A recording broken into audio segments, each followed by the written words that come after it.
দেশের অন্যতম ইফতার মাহফিল অনুষ্ঠিত হয় সাতক্ষীরা জেলার নলতায়। মাসব্যাপী এই ইফতার আয়োজন চলে আসছে ৯০ বছর ধরে। এতে একসাথে প্রতিদিন ৬,০০০-এর বেশি মানুষ ইফতারে অংশ নেন। দেশ জুড়ে তোলপা ওয়ালটন ফ্রিজ কিনে আপনিও হয়ে যেতে পারেন মিলেনিয়ার।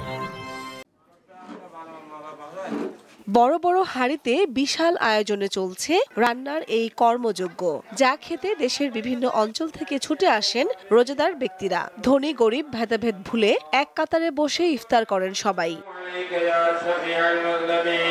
ইফতারের মেনুতে থাকে ছোলা, সিঙ্গারা, সিদ্ধ ডিম, ফিরনি, চিড়া, কলা ও খেজুর।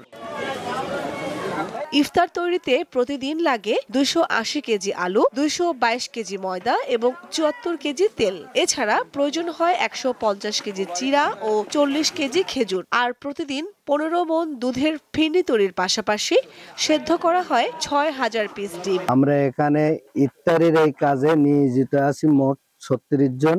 মাসব্যাপী ইফতারিতে যে পানিগুলো লাগে, পানিগুলো আমরাই সরবরাহ করি। এই ইফতার প্রস্তুতে প্রতিদিন খরচ হয় ২.৫ থেকে ৩ লাখ টাকা। আয়োজক কমিটির পাশাপাশি এই অর্থের যোগান দেন দেশের বিত্তবান ও প্রবাসীরা। তারা দেশের ধর্মপ্রাণ মুসলমানদের আহ্বান জানাই যে তারা যেন অ্যাটলিস্ট একদিন হলেও এখানে এসে ইফতারিতে অংশগ্রহণ করেন।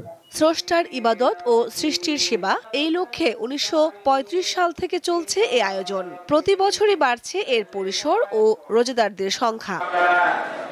দীপ্ত, বার্তা কক্ষ।